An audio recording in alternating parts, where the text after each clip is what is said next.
사사기라는 이 책 제목 들으시면 무슨 생각이 제일 먼저 떠오르십니까? 네? 좀 크게 말씀하셔야 됩니다. 네? 삼손? 누구요? 네. 사사기 하는 떠오르는 대표적인 인물로 아마 삼손일 겁니다. 그죠? 네. 삼손. 네. 굉장히 유명한 사람입니다. 어마어마한 힘을 가졌던 사람이죠. 남의 특별로 1000명을 그냥 때려주던 무시무시한 사람이에요. 토르보다 아마 센 것 같아요. 그죠? 네. 그 다음에 들릴라랑 또 이렇게 관계를 가졌죠. 그리고 들릴라에게 힘의 비밀을 털어놨다가 비참한 인생을 종말을 마무리했던 그런 사람으로 우리가 기억을 합니다. 삼손 말고 또 누구 기억하는 사람 있습니까? 네. 명문중학교를 나오신 분들은 그 다음에 보통 기도원을 생각합니다. 네. 네. 기도원과 300용사가 위대한 사람 12만 5천 명을 네. 횃불과 항아리만 가지고 다 죽였던 그 역사를 우리가 잘 알고 있습니다. 사사기에 12명의 사사들이 등장을 하는데 그 다음 잘 기억이 안 납니다. 조금 신앙생활 하셨던 분들 같은 경우에 그 중에 여성 한 명 있었는데 이러면서 사사 두보라 정도, 여자 사사 두보라 정도를 아마 기억을 하실 겁니다. 그 외에는 잘 모르겠습니다. 이제 성경 사사기에는 아까 말씀드린 12명의 사사들이 기록됐습니다. 사사는 원래 재판하는 사람들입니다. 하나님 뜻에 맞춰서 판단하는 사람이기도 하고요. 그들이 재판관으로 등극하는 과정은 보통 이스라엘 백성을 구원하는 그 구원을 먼저 행하고 난 다음에 그 일들을 이루어 나갔었습니다. 그래서 우리가 보통 생각할 때 사사기는 이스라엘 백성을 구원했던 하나님께서 쓰임받았던 용맹한 용사들, 그런 위대한 신앙의 인물들의 전기다라고 보통 우리가 이해를 합니다. 사실 사사기는 누가 이렇게 위대한 삶을 살았다라는 그런 것에 대한 기록이 아니라 정반대로 우리 인간들의 실존을 보여줍니다. 우리가 얼마나 쉽게 넘어질 수 있는지, 어떻게 하면 이렇게 실패할 수 있는지를 보여주는 것이 이 사사기 책입니다. 몇 가지 예를 들어볼까요? 후계자가 되기 위해서 형제 70명을 싸그리 죽여버린 아비멜렉 있죠. 교회를 팔아먹고 도망간 성직자도 있습니다. 그 이름 요나단입니다. 꼭 장녀, 놀아났던 고위공직자 삼손요. 하나님의 선지자가 장례의 집에, 기생집에 드나들었었죠. 목사가 첩을 때랍니다.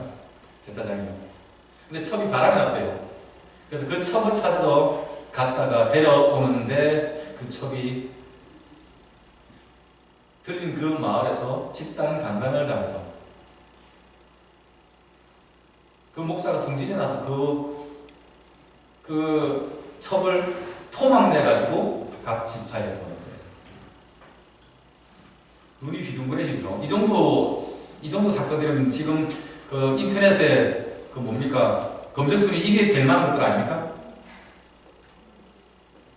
상상도 못할 해서는 안 될 일들을 사람들이 행해왔습니다. 특히 사사들이.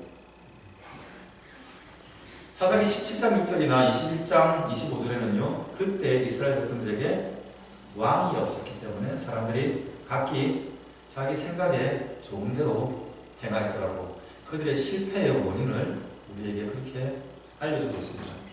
지도 한번 볼까요? 보시면 이게 지금 이스라엘 백성들이 분배받았던, 12지파가 분배받았던 그 지도입니다.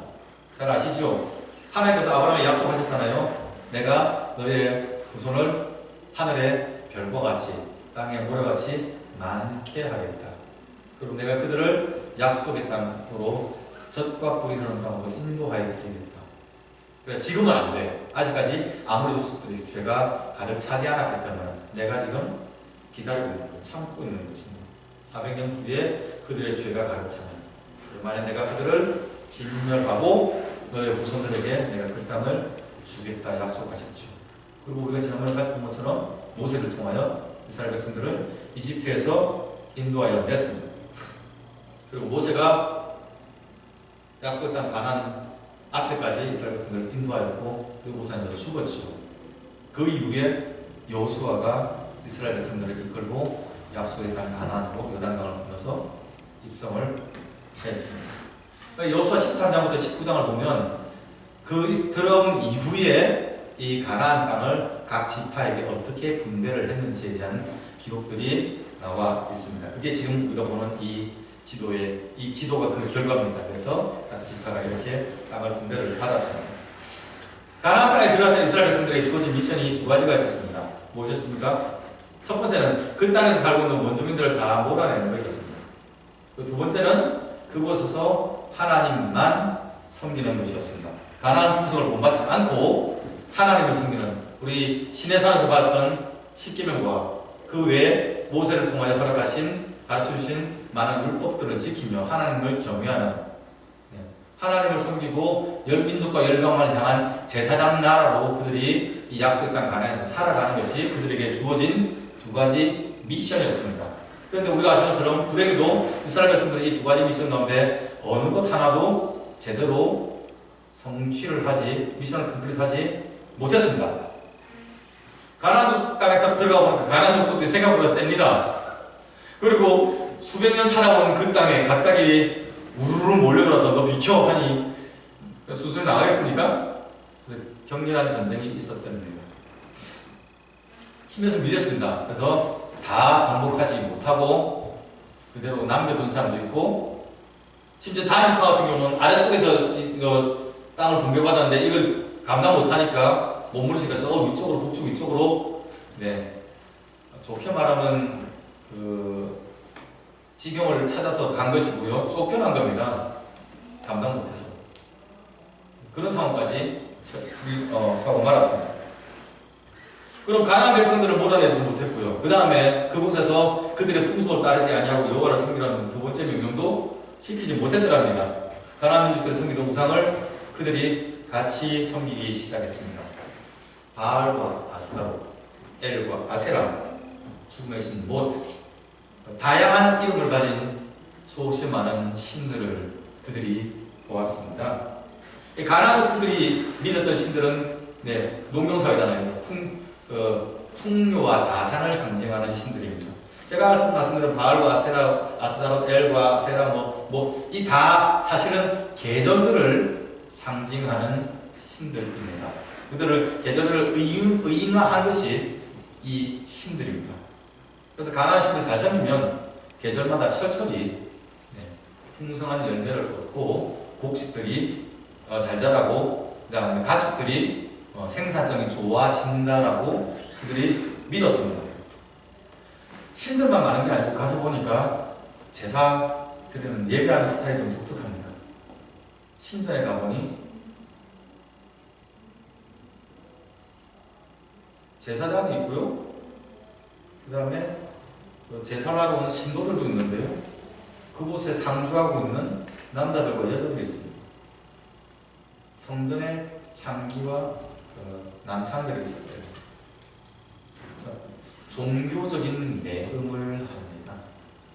그래서 예배드리러 오는 것이 마냥 그렇게 지루하거나 고달프지 않았던 것 같아요. 가서 성적으로 문란하게 성관계를 가졌다는 겁니다. 바알과 아스타롯이 원래 그런 신입니다.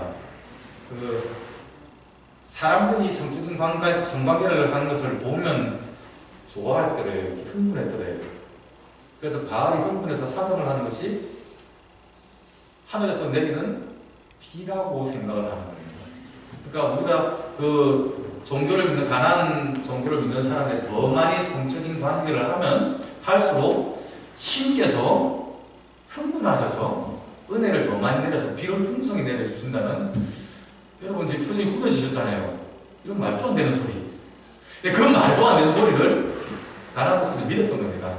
그리고 그렇게 가르쳐 왔고요. 그렇게 행해왔습니다. 근데 그 말도 안 되는 짓을 이스라엘 백성들이 보니 보기에 심히 좋았던 것 같습니다. 문제. 여러분 생각해보면 40년 동안 광야를 빙빙 돌았잖아요. 약속의 땅이 딱 보이는데 들어가지 못하고 안에 빠꾸, 그래서 돌아가서 다시 뱅글뱅글 돌다가 38년이죠. 정확히 말해. 그 그렇게 하다가 또 가나안에 드디어 들어갔습니다. 여리고가 무너졌지 않습니까? 와우, 하나님 대단해!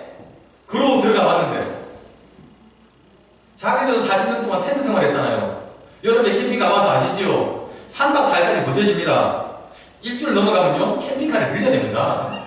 그렇지 않습니까? 1년이 넘어가면요 그거는 홈리스잖아요.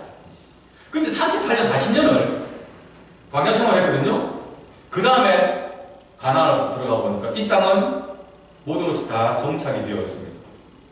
정치, 사회, 문화, 경제, 예술 모든 것이 다 광야 생활에서 하던 자기들이 경험했던 것과 전혀 비교가 안 될 만큼 탁월했었어요.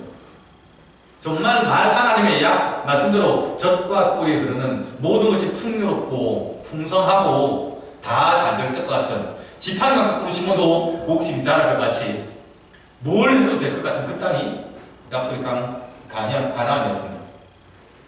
왜 이 땅은 이런 복을 받았지? 생각해보니 그들이 믿는 신이 잘났던 것 같습니다.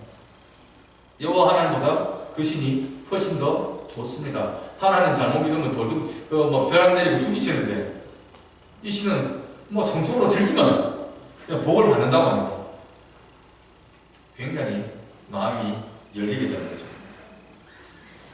그래서 그들이 가나안을 받아들였습니다. 10계명 1계명 기억하시죠? 다음에 시키면 다를 텐데요. 나 외에 다른 신을 너희에게 있게 하지 말지니라 말씀하셨습니다. 하나님께서 제일 첫 번째로 주신 계명이 나 외에 다른 신 섬기지 말라였습니다. 나 외에 다른 신 섬기는 게 하나님 보시기에 싫다는 얘기입니다. 하나님 기준에 어긋나면 죄잖아요.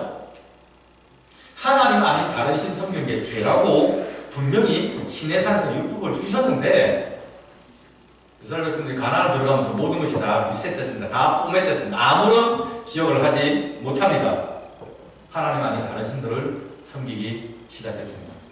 사사기 2장 10절부터 12절 말씀 제가 읽어드리겠습니다. 그 세대의 사람들도 다 그 조상들에게 돌아갔고 그 후에 일어난 다른 세대는 여호와를 알지 못하며 여호와께서 이스라엘을 위하여 행하신 일도 알지 못하였더라. 이스라엘 자손이 여호와의 목전에서 악을 행하여 바알들을 섬기며 애굽 땅에서 그들을 인도하여 내신 그들의 조상들의 하나님 여호와를 버리고 다른 신들 곧 그들의 주위에 있는 백성들의 신들을 따라 그들에게 절하며 여호와를 진노하시게 하였더라고 성경 우리에게 고발합니다. 여호와를 알지 못하는 세대가 되었더니 부모 세대는 홍해가 갈라지면서 경험했습니다. 어릴 때. 그리고 그들은 요단강이 물이 거슬러 올라가서 아담까지 거슬러 올라가고 물이 말라서 마른 것을 보고 맨발로 맨 땅으로 신발을 신었겠죠. 맨 땅으로 요단강을 건너서 예루살렘에 이게 약속 땅 가나안에 들어온 것을 생생히 기억을 했었습니다. 그런데 자녀들이 여호와를 이제는 알지 못하는 시대가 되었다. 그래서 하나님을 배반하고 하나님 앞에서 악을 행하여 다른 신들을 섬겼답니다. 여러분 기억하셔야 돼요. 그렇게 그런 표현 짓지 마세요. 여러분 다 아시는 내용이잖아요. 근데 이제 여러분 기억하셔야 된다고. 부모님이 갖고 있는 신앙이요, 부모님 하신 체험이요, 자식들에게 그냥 개선되지 않습니다. 여러분이 만난 예수님, 여러분이 만난 하나님, 여러분이 체험하는 영적인 은혜들, 은사들 자녀들에게 말씀해 주셔야 됩니다. 같이 나누고, 같이 기도하고, 같이 묵상하고, 같이 기억하고, 같이 결단하고. 우리 아버지가 교목사님, 우리 아버지가 몇 대째 예수 믿으니까, 우리 엄마가 새벽예배 나오고 금요일에 안 빠지니까, 우리 부모님 헌금 많이 하니까, 우리 부모님 봉사 많이 하니까 귀합니다. 그게 여러분 자식과 무슨 상관이 있습니까? 캐나다까지 온 이유는 대부분 다 자식들 교육 때문에 왔습니다. 우리가 좋은 환경에서 애들 5대 때쯤 그냥 떡 한 발에서 밟고 쭉쭉 밟고 다니고 뻗어나가라고 우리가 이 바닥 덮어 기어가면서 우리 고생하고 있습니다. 그래서 아이들의 좋은 환경 줄 수 있습니다.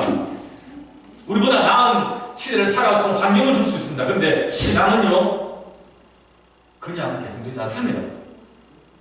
부모님들이 아이들을 기도하지 않냐? 부모님들이 자녀들에게 본인들의 영적인 체험 같이 나누지 아니하면 애들이 뭔 수로 하는 거라고 합니까? 요단강 건넜대 말도 안 되는 소리. 홍해를 건넜는데 그런 색다른 거짓말을.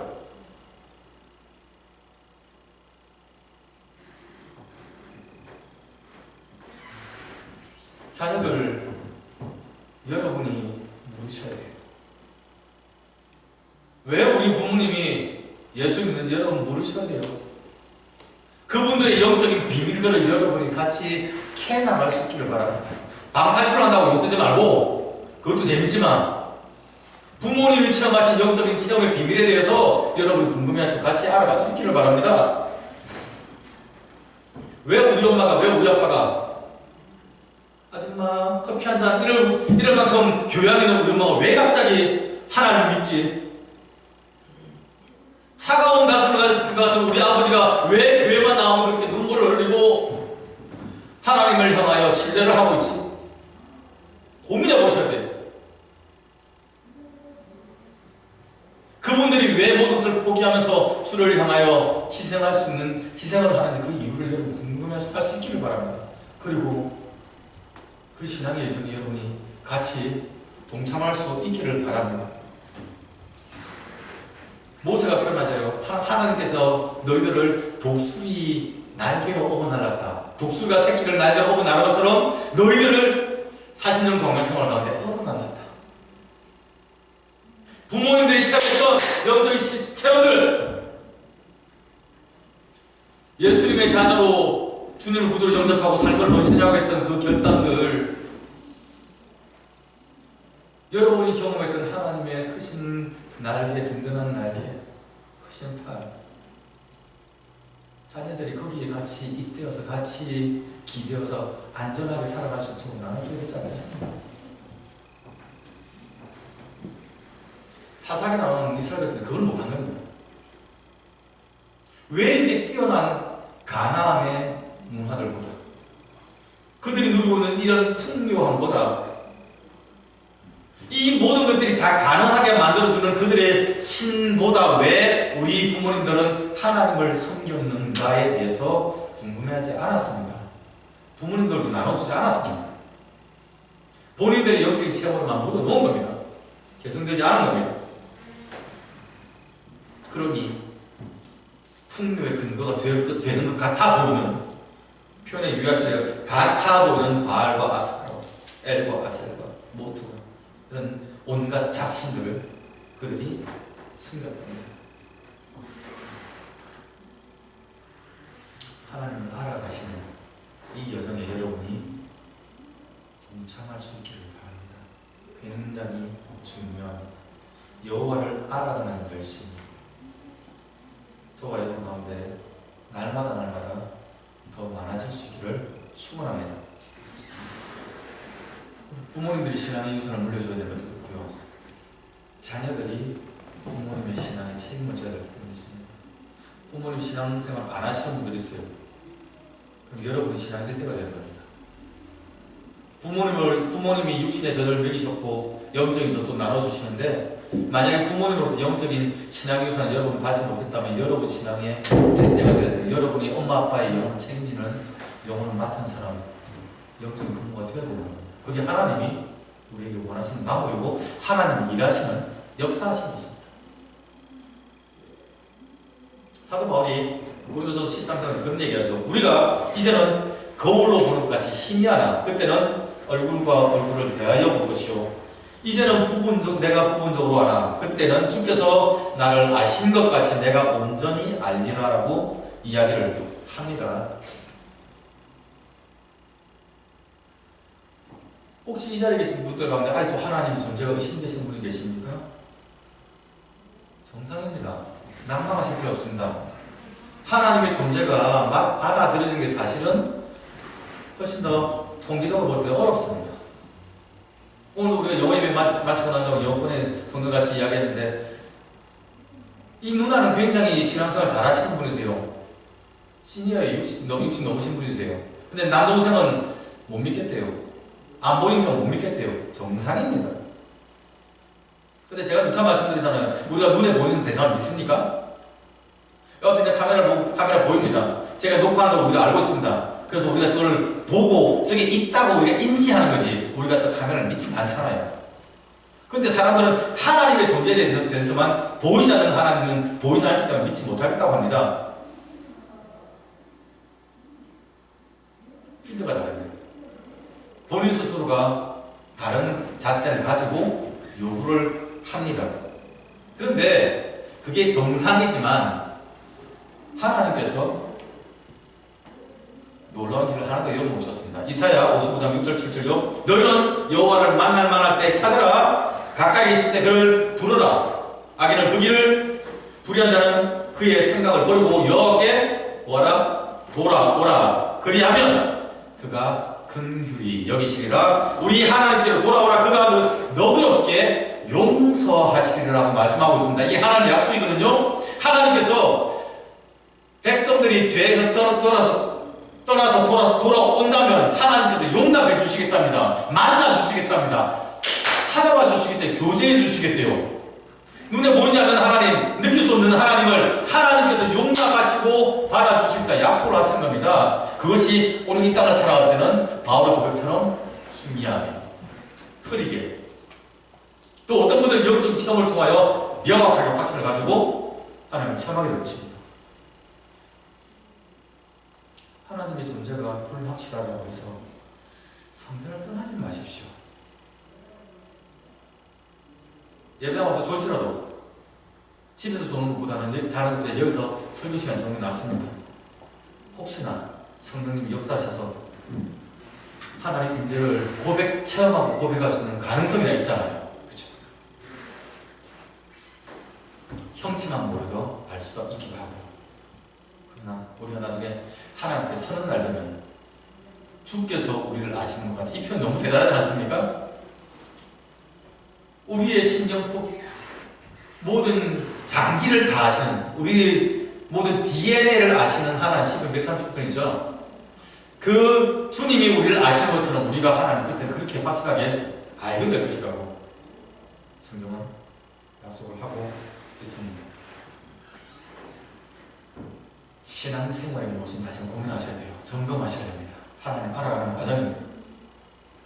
가정의 날에 우리가 지난주 제가 설교하면서 가정을 위해 기도하자고 했는데 자식들을 위해서 기도하면서 좋은 대학 가고 좋은 배우자 만나고 좋은 직장 얻고, 예, 저도 그 기도합니다. 그걸 끝나시면 안 되잖아요.